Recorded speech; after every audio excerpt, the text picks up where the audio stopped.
பாடுங்க. சோக மூடு கொண்டு வந்துட்டார் எஃப்ரதர். சோக மூடா?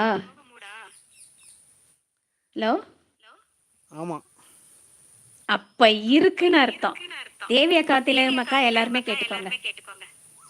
நினைவுகள் நெஞ்சினில் புதைந்ததனால் நெருப்பால் எந்த நெஞ்சில் சுடுகின்றேன். உன்னுருவம் கண்களில் பதிந்ததனால் கண்ணீர் விட்டு அழுகின்றேன். தாய் தந்தைக்காக என்னை பிரிய காதலை காகிதமாய் தூக்கி எறிய பெண்ணே உன்னால் முடிகிறதே,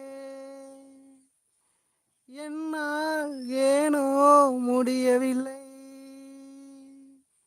எனக்கே என்னை பிடிக்கவில்லை, காரணம் கேட்டால் தெரியவில்லை. நினைவுகள் நெஞ்சினில் புதைந்ததனால் நெருப்பா எந்த நெஞ்சில் சுடுகின்ற உன்னுருவம் கண்களில் பதிந்ததனால் கண்ணீர் விட்டு அழுகின்றேன். காத்திருந்து பழகியவன் நீ என்னை கிடைக்கின்ற ஒரு நொடிக்காக.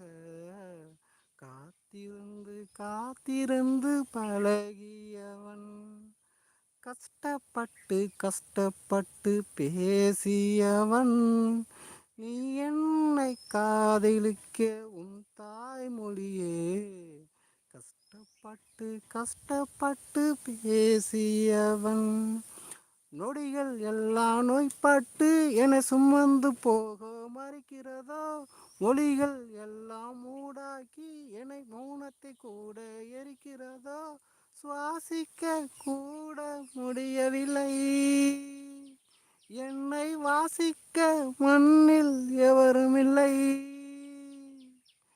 என்னை எனக்கே என்று பிடிக்கவில்லை, காரணம் கேட்டால் தெரியவில்லை.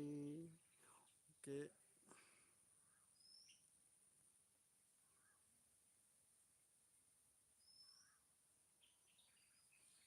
சிஸ்டர் கடந்து போகலாம். சூப்பரான பாடல். என்னாச்சு? இல்லை, அதில் இந்த பாட்டு எனக்கு இந்த வரி பிடிக்கும் எஃப்ரதர். சொல்லுங்க. தாய் தந்தைக்காக என்னை பிரிய காதலை காகிதமாய் தூக்கி எறிய பெண்ணே உன்னால் முடிகிறதோ, என்னால் ஏனோ முடியவில்லை. இந்த இருக்க அது சம்மலை. பெண்ணை உன்னால் முடிகிறதோ, என்னால் ஏனோ முடியவில்லை. எனக்கு என்ன பெண்கள் ஈஸியாக மாற்றிப்பாங்க மனசை. அதுக்காக எல்லா மனசும் எல்லா பெண்களையும் சொல்ல வரல, சில பெண்களை சொல்கிறேன். கண்டிப்பா இளங்கோ ப்ரோ ரொம்ப ஃபீல் ஆயிட்டாரு அப்படின்னு சொல்றாங்க.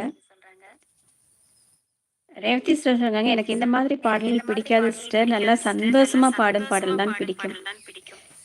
அது ஓகே, கேட்குற நமக்கு பாடுற அவங்களுக்கு ஒரு பாட்டு சுகமாக வந்தது அப்படியே வந்துருச்சு சிஸ்டர், அவ்வளோதான். அதான் நான் இந்த இடத்துல என்ன சொல்ல வர்றேன்னா,